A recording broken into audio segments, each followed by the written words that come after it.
자, 오늘은 누가복음 18장 이야기를 좀 하겠는데요. 이 18장이 그냥 평범해 보이는 본문인데 좀 어려움이 있습니다. 어떤 어려움인가 하면 누가복음 앞부분에는 세 개의 이야기가 얽혀져 있어요. 첫째는 지난주 공부한 것처럼 불의한 재판관의 이야기가 첫 번째 등장을 하고, 오늘 살펴볼 내용은 그 유명한 두 사람의 기도, 바리새인과 세리의 기도가 등장을 합니다. 그리고 이제 세 번째 이야기가 어린 아이를 금하지 말라는 예수님의 내용이 여기에 등장을 해요. 그래서 이제 학자들마다 크게 두 의견이 나누어져 있습니다. 이 세 개는 누가의 이야기의 특수성상, 누가는 항상 이야기를 두 개, 세 개를 얹어서 성경의 본의를 드러내고자 하는 기법을 참 많이 씁니다. 그래서 이것은 하나의 이야기다.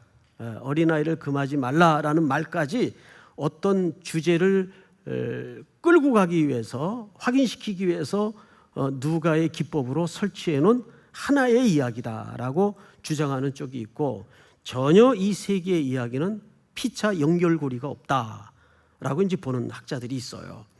그럼 우리는 어떻게 봐야 될 것인가? 우리래야 이제 처음에는 제가 본 시각일 수밖에 없는데, 저는 이 세 개의 이야기가 필연적으로 관계가 있다고 보아집니다. 오늘 그 이유를 말씀을 이제 들어가면서 확인을 좀 해보도록 하겠습니다. 우선 그러려면 지난주 이야기를 다시 정리할 필요가 좀 있습니다. 이 불의한 재판관의 이야기는 그 이야기 구조가 이랬습니다. 사람을 무시하고 하나님을 두려워하지 않는 불의한 재판관이 있었습니다. 그런데 그 재판관에게, 그러니까 이 여인이 재판소를 찾아간 게 아니에요. 그 재판관 개인을 찾아간 겁니다. 거의 매일 찾아가서 자기의 억울함을 호소했습니다. 여러분, 억울함을 갖는다는 것은 약자가 갖는 태도이며, 동시에 이 과부는 당시 사회적으로 가장 가난한 부류의 인생입니다. 그리고 억울함은 또 하나의 개념이 밑에 깔려 있죠. 본인이 정당성을 갖지 않으면 억울하질 않아요. 그렇다면 이 여인이 가지고 나온 어떤 주제는 재정에 관한 문제일 것이고 어떤 억울함을 갖고 있어요. 그리고 그 억울함은 정당성을 기초로 하고 있단 말이에요. 그리고 그 불의한 재판관이 이 여인의 끊임없는 눈두덩이 밑을 계속 치는 것 같은 그런 부끄러움을 당할까 봐 들어줄 수밖에 없었다. 여러분, 그런다고 들어줍니까?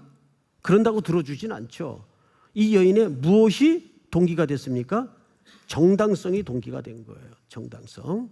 자, 그렇다면 이 불의한 재판관은 사실 이 본문에서 누구와 대비되어서 등장하냐 하면 의로우신 하나님과 대비돼서 등장한단 말이에요. 그러니까 하물며 하늘에 계신 아버지께서 너희의 요구하는 것을 응답하지 않겠느냐. 이게 불의한 재판관도 들어준 어떤 정당한 가치라면 우리의 간구가 정당한 가치를 담보하고 있을 때 하나님이 더더욱 응답하지 않겠느냐. 그런데 8절이 뭘로 끝났죠? 인자가 올 때에 믿음을 보겠느냐. 이게 종말론적 강화로 끝났단 말이죠. 그래서 이 이야기는 우리의 정당성이 기도라는 과제를 통해서 계속 부러지져야 하지만 우리의 인생이라는 시간 속에 확인되거나 결과를 맺는 것은 아닐 수도 있다는 이야기를 암시하고 있는 겁니다. 그러니까 이 이야기는 주님이 마지막 날 오실 때 종말론적 관점에서 그때야 비로소 응답이 되는 내용이 이 땅에는 수없이 벌어진다는 얘기죠.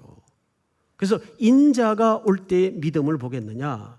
그러면 이 이야기는 기도라는 메커니즘을 통해서 설명하고 있지만 사실은 기도라는 주제를 넘어서서 뭘 얘기하고 싶은 걸까요? 하나님의 나라에는 어떤 자가 자격이 있고 어떤 자가 들어갈 수 있느냐를 계속 지금 설명해 들어가는 겁니다. 그러니까 누가의 가장 큰 신학적 주제가 뭐냐면 하나님의 나라예요. 볼까요? 여러분 17장 20절을 한번 확인해 보십시다. 17장 20절 다 같이 한번 읽을까요? 시작. 바리새인들이 하나님의 나라가 어느 때에 임하나이까 묻거늘 예수께서 대답하여 이르시되 하나님의 나라는 볼 수 있게 임하는 것이 아니요 또 여기 있다 저기 있다고도 못하리니 하나님의 나라는 너희 안에 있느니라.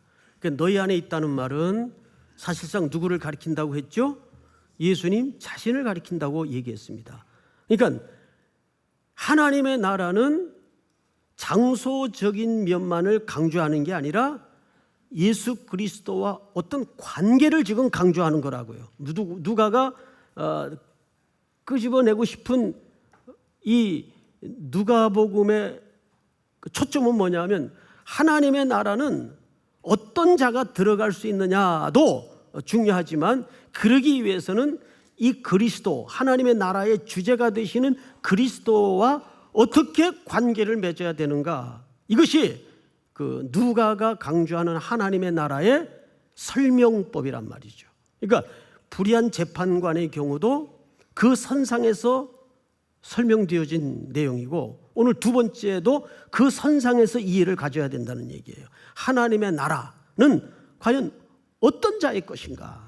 이제 여기 두 사람이 등장을 하는데 우리 18장 오늘 9절을 좀 볼까요? 또 자기를 의롭다고 믿고 다른 사람을 멸시하는 자들에게 이 비유로 말씀하시되, 잘 보세요. 이 비유는 바리새인들에게 한 비유가 아니에요. 우리가 오해를 해요. 처음에 바리새인들이 등장을 하니까 이 비유는 다른 사람을 멸시하는 자, 그 멸시의 내용이 뭐냐면 자기를 의롭다고 믿고 다른 사람을 멸시하는 자들. 그러면 이런 성향을 가진 자가 바리새인들만 이런 성향을 가지고 있습니까? 그건 아니잖아요. 누구든지 세리든지 바리새인이든지 또 일반 유대인이든지 이런 성향을 가질 수 있어요, 없어요? 가질 수 있단 말이에요. 그러니까 이것은 보편적 대상으로 이해를 해야 된다 그 말이죠. 그런 사람들에게, 그런 이해를 자기에게 갖고 있는 사람들에게 지금 하고 싶은 얘기입니다. 10절. 두 사람이 지금부터 이제 설명을 하는 거예요. 기도하러 성전에 올라가니.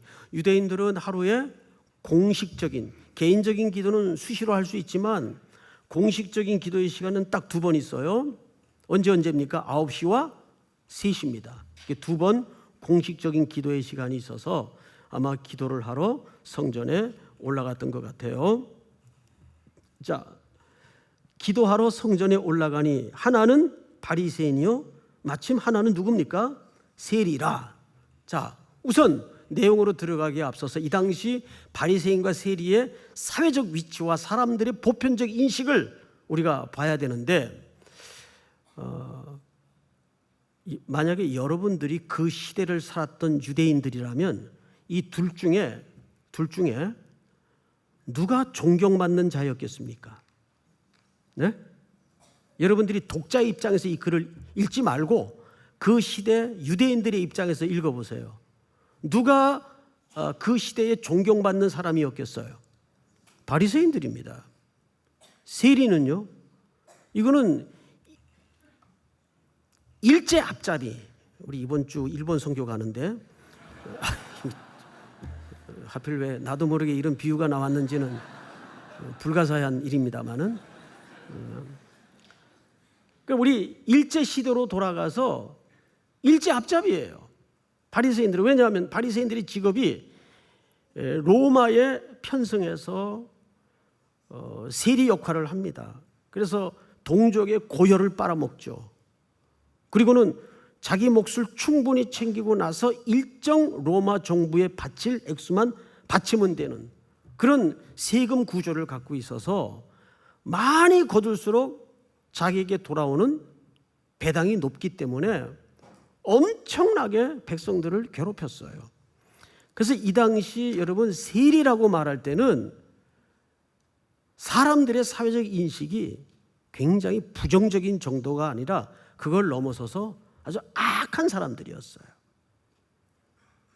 그리고 당연히 바리새인들은 여러분 원래 그분들의 출처, 기원의 역사를 보면 굉장히 괜찮은 동기로 이루어진 파벌입니다. 그래서 이 사람들은 존경받는 사람들이 굉장히 많았어요. 사회적 위치도 견고했고 그런 바른 관점을 가지고 오늘 이야기를 좀 보자고요. 자, 11절. 바리새인은 서서 따로 기도합니다. 이 따로 기도했다는 말은 이런 뜻입니다. 바리새인들이 성전 안에 들어가면 이 바리새인들이 들어갈 수 있는 지역이 따로 있습니다. 그래서 따로 기도하는 거예요. 자, 반면에 세리는 거기에 못 들어갑니다. 이렇게 먼 발치 뒤쪽에 이렇게 세워지게 되어 있습니다. 그리고 이제 11절을 다시 볼까요? 바리새인은 서서 따로 기도하여 이르되 하나님이여 나는 다른 사람들, 여기 나는이라는 말이 우리 개역개정 성경에는 한 번 등장을 하는데 헬라 말을 보면 이 나는이라는 주어가 무려 5번이 등장을 해요. 5번. 그런데 이게 번역을 걸치는 과정에서 이렇게 축약이 돼가지고 나는이라는 주어가 딱 한 번으로 쓰여졌습니다.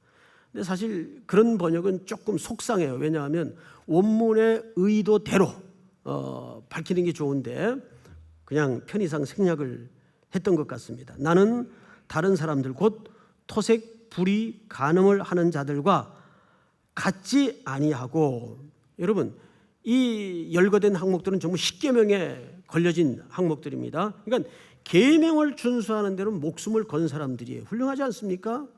이런 사람들이 필요합니까? 안 합니까? 필요합니다.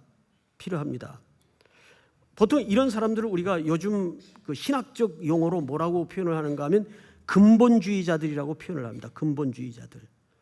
근데 근본주의가 나쁜 게 아니에요, 여러분. 근본주의라는 건 그걸 잘못 이해하고 잘못 써먹어서 그렇지, 근본주의라는 말은 사실상 말씀의 원리대로 살자 그 말 아니에요. 그게 왜 나빠요? 그걸 악용하는 게 문제고 곡해하는 게 문제죠. 이 사람들은 이 계명을 지키는데 온 인생을 바친 사람들이에요.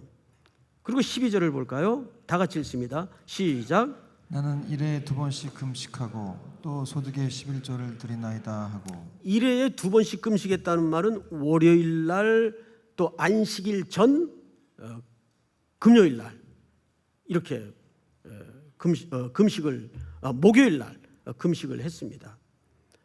그러니까 월요일, 목요일 일주일에 2번씩 금식을 하는 거예요. 그러고 나서 13절을 보시면 세리는 멀리 서서 감히 눈을 들어 하늘을 쳐다보지도 못하고 다만 가슴을 치며 이르되 하나님이여 불쌍히 여기소서 나는 죄인으로소이다 하였느니라. 자, 이 두 사람을 설명한 끝에 예수님의 평가를 우리가 한번 같이 읽겠습니다. 시작. 내가 너희에게 이르노니 이에 저 바리새인이 아니고 이 사람이 의롭다 하심을 받고 그의 집으로 내려갔느니라. 무릇 자기를 높이는 자는 낮아지고 자기를 낮추는 자는 높아지리라 하시니라. 자, 이 본문의 앞뒤 구조를 보면 뭘로 시작해서 뭘로 끝나냐 하면 성전에 기도하러 올라가서 집으로 내려가는 것으로 끝이 납니다. 그렇게 돼 있죠? 올라가는 두 사람이 내려가는 것으로 끝이 납니다. 자, 여기에 무슨 큰 의미를 둬야 될 필요가 있느냐? 근데 그렇지 않아요. 항상 예수님은 겸손을 강조할 때 내려오라는 표현을 자주 쓰십니다. 그리고 여러분, 세리 중에 유명한 세리가 또 한 명 있었죠. 삭개오. 이 삭개오는 그 이름 뜻이 청결한 자라는 뜻입니다. 이제 뒷부분에 곧 나올 텐데, 예수님이 그 삭개오를 처음 만났을 때 첫 마디가 뭐였습니까? 내려오라 그랬어요. 내려오라.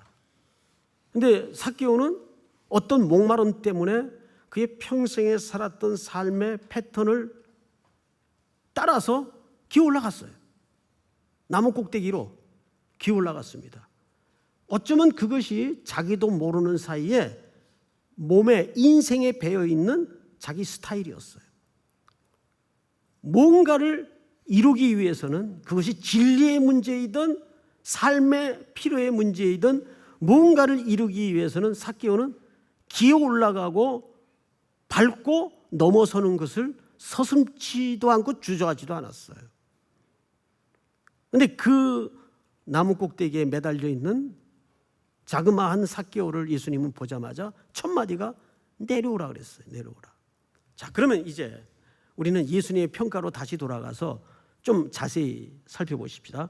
14절을 주목해 보세요. 내가 너희에게 이르노니 이에 저 바리새인이 아니고 이 사람이 의롭다 하심을 받고, 여기에 여러분들이 눈치채기 쉽지 않은 대명사 하나가, 수식어 하나가 각각 바리새인과 세리 앞에 붙어 있어요. 바리새인은 뭐라 그랬죠? 저 바리새인이. 그리고 세리는 뭐라 그랬죠? 이 사람이. 자, 여러분, 말의 뉘앙스상 예수님이 누구를 더욱 가까이 호칭한 겁니까? 세리입니다. 저라는 표현과 이라는 표현은 뉘앙스상 같질 않아요. 틀려요. 그리고 그 이라고 지칭한 세리에게 이런 평가를 내리셨어요. 이 사람이 의롭다 하심을 받고. 자, 이제 여기서 우리는 좀 인식을 바꿔야 돼요. 아까 이 당시 사회적 평판에 대해서 여러분들이 설명드렸던 이유가 여기 있습니다. 자, 지금 예수님의 이 평가와 이 이야기를 여러분들이 그 당시 유대인들의 입장에서 들었어요. 세리가 더 의롭다 했을 때 여러분들이 유대인의 시각과 유대인의 입장이라면 선뜻 동의가 된다 안 된다? 동의가 돼요 안 돼요? 돼요? 안 되는 게 정상이죠. 뭐야? 뭔 소리야 지금? 예수님 왜 저래? 이게 정상이란 말이에요. 자, 이 이상한 반응이 오늘 메시지의 사실은 핵심이에요. 이 반응이 저 개념 없이 무조건 믿는 사람들처럼 아멘, 아멘, 맞아 이러고 이 본문을 읽으면 본문의 진의가 드러나질 않는 거예요. 이상하다. 아니, 세리가 의롭다니 뭐야 이거는? 이런 반응이어야 이 메시지가 드러나요. 자, 그럼 뭐가 틀리다는 얘기일까요? 당시 사람들의 인식에서의 의인과 예수님이 지금 다시 드러내고자 하는 의인의 기준이 같다 틀리다? 틀릴 수밖에 없다는 거예요. 그렇죠 여러분? 틀려요. 어쩌면 이러한 틀림이 저와 여러분들 사이에도 많이 발생합니다. 많이 발생해요. 여러분, 창세기 38장에 보면 유다의 며느리 다말의 이야기가 등장을 하죠. 다말이 저지른 계획과 행위가 얼마나 끔찍한 범죄입니까? 아니, 시아버지를 속여먹고 더구나 창기로 변장을 해서 들어가 씨를 생산해내요. 당시 아무리 계대 혼인법이 인정되는 사회라도 그렇지 그것은 형제끼리나 가능한 일이지 어떻게 시아버지와 그런 불륜의 과정을 겪고 집안의 혈통을 이을 천인공로할 생각을 했을까요? 그런데 나중에 이 사실을 전모를 다 깨달은 유다가 유명한 얘기를 하죠. 네가 옳다. 그렇다면 그 옳음은 우리가 이해하는 그 옳음과는 개념 자체가 틀린 옳고 그름이라고요. 그 유다의 며느리 다말의 옳음은 어떤 옳음이었을까요? 죽어도 나는 그리스도가 필요하다는 고백이 그 행위 속에 감춰져 있잖아요. 죽어도 그리스도가 오셔야 됩니다. 이것이 예수님이 평가하는 의와 우리가 기대하는 의와의 간극입니다. 우리는 이 경계선을 넘지 않으면 안 돼요.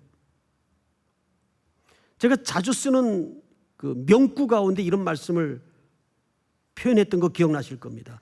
하나님은 옳은 일을 하시는 분이 아니에요. 하나님이 하시는 일이 언제나 옳아요. 이 문턱 하나를 넘는데 엄청난 부딪힘이 필요합니다. 우리는 초반 우리의 신앙은 율법주의와 권선징악의 구조를 넘지 못해서 항상 하나님의 공의를 그런 식으로 요구하죠. 나 아무 잘못 없는데. 욥이 물었던 질문 속에 그게 빼곡히 그대로 녹아져 있잖아요. 나한테 하나님 왜 이러세요?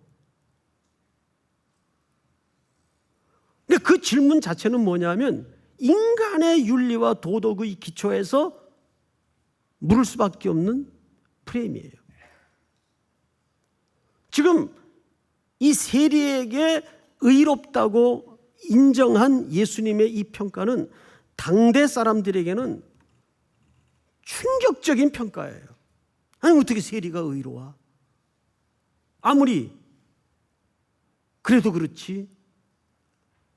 자, 그럼 뭐냐 말이에요. 이게 뭘까? 그래서 여기에서 말하는 의의 개념을 다시 생각해야 돼요. 도대체 뭘 의롭다고 한 것일까? 그리고 주님이 찾으시는 그 의는 어떤 기준에서의 근거에서의 의일까를 우리가 다시 봐야 된다는 얘기죠. 주님의 의로움은 관계적 개념이에요. 이 세리는 왜 의롭다고 인칭을 받았을까요? 하나예요.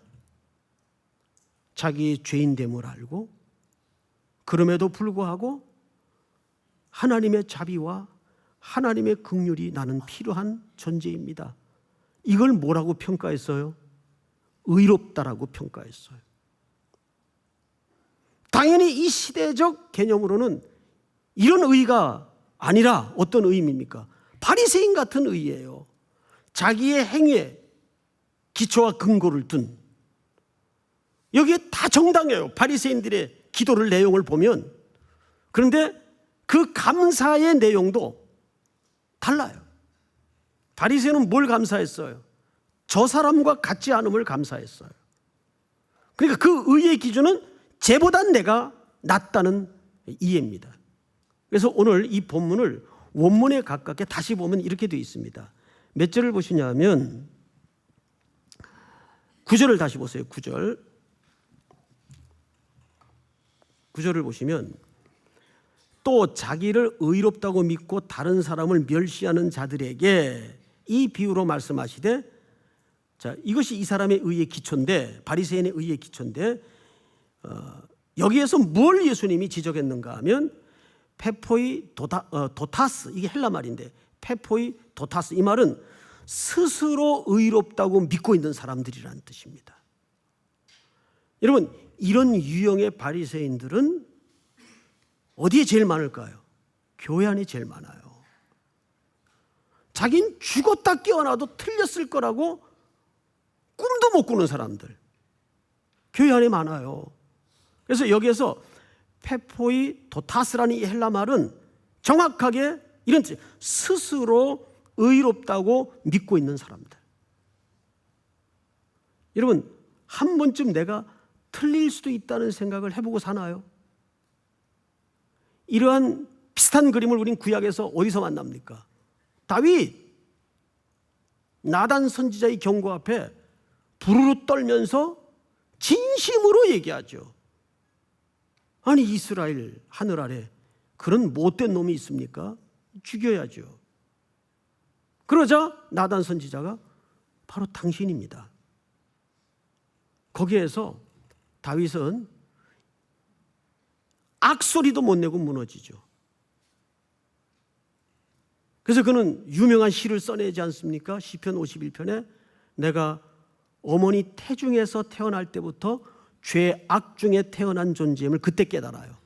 그제서야 다윗이 누구를 보게 되죠. 인간에게는 그리스도가 절대로 필요한 존재구나. 하나님과 나 사이에는 우리의 의로 건넬 수 없는 강이 있구나. 그래서 우리 인간에게는 중보자가 있어야 되겠구나. 그제서야 다윗이 그리스도를 향하여 눈을 열게 됩니다. 그래서 다윗에게 이 밧세바 사건은 구원사적으로 굉장히 중요한 출발지예요. 출발지. 그래서 다윗은 그 죄를 범하고도 용서를 받아요. 왜? 거기에 구원의 메시지가 감춰져 있기 때문입니다. 오늘 세리의 이 기도는 바로 그 부분에 초점이 있는 거예요. 우리는 의의 기준을 어떻게 붙잡고 삽니까? 항상 교회가 소비적인 논쟁에 휩싸일 때를 보면 어디서 실수를 하고 넘어지냐면 맞냐 틀리냐에 실수를 하고 넘어져요. 그래서 교회는 가장 심각하게 연습해야 될 주제가 뭐냐면 용서를 하고 용서를 구하는 연습을 가장 심각하게 해야 됩니다. 그런데 이게 가장 잘 안 되는 게 교회 공동체예요. 사랑하라 주신 말씀의 검을 빼어들어서 타자를 치고 철철 피를 흘리게 만드는데 오히려 익숙한 교회의 구조가 아닌가라는 생각을 갖습니다. 용서를 구하면 어떻게 해야 돼요? 그건 당연히 우리가 용서를 해줘야 돼요. 용서를 구하지 않을 때의 문제는 틀려요. 그런데 오늘 여기 세리가 예수님께로부터 의롭다고 인정함을 받은 것은 뭐냐? 평가를 받은 것은 뭐냐 하면 자기가 존재 가치도 안 되는 죄인인 것을 처절하게 알았어요. 그래서 세리 입장에서 그 성전 깊숙이까지 들어오지도 못해요. 멀찍이 떨어져 서서 감히 하늘을 우러러 보지도 못하고 뭡니까? 나는 죄인이로서이다. 이 세리는 나는이라는 말이 딱 한 번이에요. 죄인입니다. 죄인입니다. 그래서 바리새인은 감사로 끝을 맺는데 역설스럽게도 세리는 요청으로 끝을 맺어요. 용서해달라는 요청으로 끝을 맺습니다. 제가 그 레바논 갔다가 이제 시간이 바빠서 다른 데 일찍 돌아볼 기회가 없었고 공항 가는 길에 레바논 백향목이 빼곡히 들어차 있는 숲이 있다 그래서 거길 잠깐 들렀었어요. 한 1시간 남짓. 공원인데 사람도 없어요. 그냥 저희밖에. 저는 그 성경에 나오는 레바논 백향목이 너무 궁금해서 어떻게 생겼나 하고 좀 가봤어요. 수천 년 된 나무가 원시의 모습을 그대로 보존하고 있는데 레바논 땅 자체가 어마어마하게 기름지고 새까매요. 그래서 감자 같은 경우는 사모작을 한답니다. 그게 가능한 일인지 모르겠어요. 어쨌든 가는 데마다 기름진 땅이 천지에 깔려 있는데 거기에 백향목이 쭉 자라 있는데 백향목에 3가지 특징이 있더라고요. 3가지 특징. 첫째가 해발 2,000m 이상에서만 곧게 자란대요. 낮은 데도 있긴 있는데 낮은 데는 자라질 않는데요. 해발 2,000m 이상. 그러니까 저희가 올라간 데가 이미 거기가 해발 2,000m예요. 그리고 이제 거기서부터 또 이제 바위산을 타고 올라가는데, 근데 이렇게 길을 가다가 선교사님이 저 백향목 나무의 특징을 좀 보래요. 이거 봤더니 이렇게 돼 있더라고요. 그림을 좀 보여주세요. 저게 수천 년 된 레바논 백향목입니다. 진짜 어마어마해요. 근데 저거를 좀 가까이서 보십시다. 여러분, 저 위에 열매가 위로 향했어요. 위로. 신기하죠? 전부 위로 열매가 맺혀져 있어요. 하늘을 향해서. 이게 백향목의 특징이에요. 근데 저런 어마어마한 나무가 되기까지 땅 밑으로 뿌리만 30년을 자란대요. 3가지 특징이 있더라고요. 뿌리만 땅 밑으로 내리는데 30년이 걸려요. 나무 하나가. 그리고 높은 곳에만 이 나무가 곧게 자랍니다. 그래서 저는 사실 백향목 나무보다도 뭐에 관심이 있었는가 하면 이거를 두로와 시돈 사람들이 어떻게 솔로몬 왕의 요구에 의해서 저 지중해를 타고 솔로몬 성전을 짓는 데까지 실어 날랐을까? 그 길이와 호수를 좀 확인해 보려고 올라가 봤어요. 오늘 같은 문명의 이기를 이용하는 시절도 불가능하다는 느낌이 들어요. 저 해변까지 어마어마한 거리예요. 근데 그때 저 나무를 베어다가 전부 뭘로 날랐겠어요? 노동력이에요. 그러니까 우리가 지금 오전에 열왕기서를 공부하고 있지만 여로보암과 백성들이 솔로몬 죽고 나서 르호보암에게 찾아와서 제일 먼저 요구했던 게 뭐예요? 아버지 때의 그 멍에를 좀 벗겨주십시오. 너무너무 힘들었다는 거예요. 그런데 저 나무가 해발 2000m 이상에서만 저렇게 자라요. 제가 3000년 된 나무도 가서 봤어요. 이게 진짜 3000년 되냐 그랬더니 나이테를 보면 이게 정확히 나온다네요. 이게 3000년 된 나무더라고요, 보니까. 이 백향목 이야기를 왜 하냐면 결국 우리는 신앙인으로서 이 땅에 살면서 어디에 인생의 목적을 두고 살 것인가. 우리 의라는 것도 그래요. 기껏 인간의 의라는 거야 누구보다는 낫다는 의예요. 그건 우리 기독교인이 추구할 가치는 아닙니다. 하나님의 입장에서 주님을 향해 사랑해봐야, 의가 나아봐야 거기서 거기에요. 그러니까 요한복음 21장에 베드로에게 찾아오셔서 예수님이 질문을 했죠. 네가 나를 사랑하느냐. 정말 그 사랑을 확인받고 싶어서 물었을까요? 그게 아니에요. 거기 말미에 끝에 보면 베드로가 이런 고백을 하나 슬쩍 얹어놓죠. 내가 주님을 사랑하는 줄 주께서 아시나이다. 중요한 것은 주께서 나를 아신다는 게 중요하지 얼마나 사랑하냐가 중요한 건 아니라고요. 사랑해야 하나님의 입장에서는 거기서 거기에요. 그러니까 이 세리는 결국 어디에 자기 운명을 던졌던 겁니까? 하나님의 자비, 그리스도의 긍휼, 여기에 자기 운명을 걸은 겁니다. 이걸 예수님은 뭐라고 평가했다고요? 네가 옳았다. 네가 의인이다. 그러니까 예수님이 평가하는 의인의 기준과 우리가 열심히 나름 쌓아가고 있는 의인의 기준이 이렇게 달라요.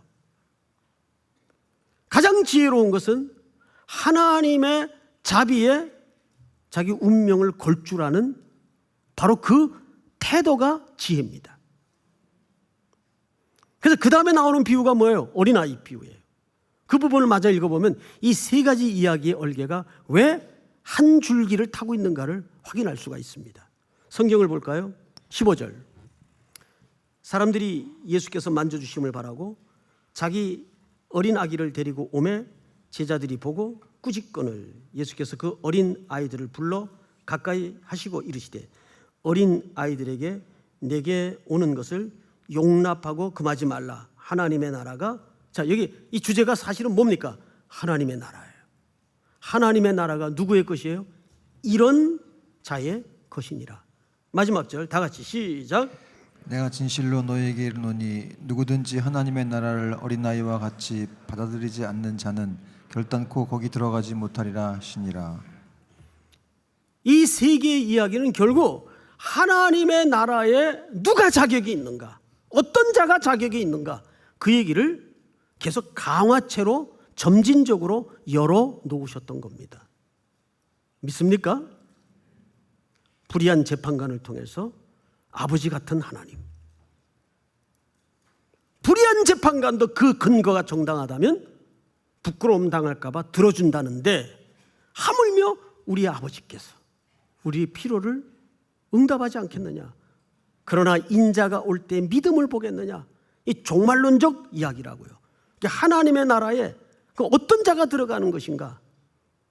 두 번째 바리새인과 세리의 이야기를 통해서 하나님은 누구의 손을 든 겁니까?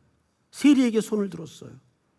그의 어떤 행위에 손을 들어준 것이 아니라 그의 태도와 고백에 손을 들어준 겁니다. 내가 옳다. 그 세리는 어디에 초점이 있었죠? 하나님의 자비에 자기 전 존재를 걸을 줄 알았던 겁니다. 그것만큼 복이 없어요. 우리 모든 성도들이 때마다 시마다 전략과 방법을 찾기 이전에 하나님의 자비에 운명을 걸 줄 아는 지혜가 있기를 바랍니다.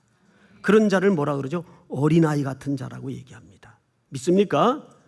이 굵은 신앙의 고백이 여러분들의 것이 되고 여러분들의 삶의 원리가 되고 고백이 되기를 축복합니다. 다 일어나십시다. 나 같은 죄인 살리신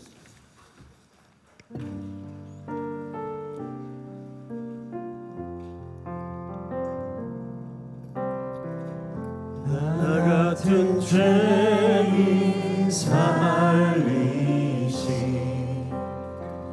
주 은혜 놀라와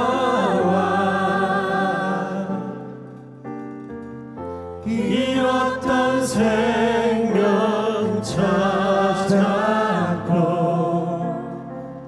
광명을 얻었네. 큰 죄악에서 건지신 큰 죄악에서 건지신 주의 고마워. 나 처음 믿은 그 시간, 나 처음 믿은 그 시간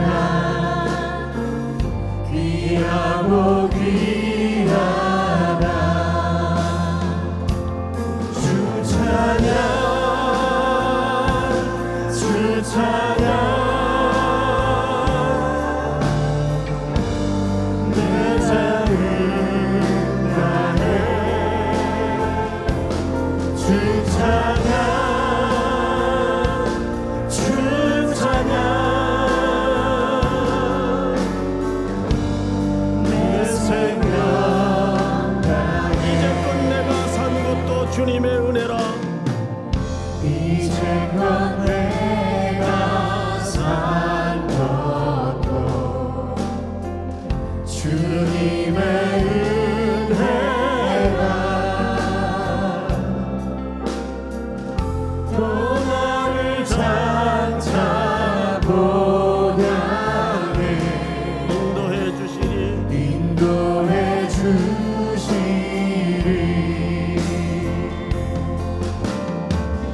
거기서 우리 영원히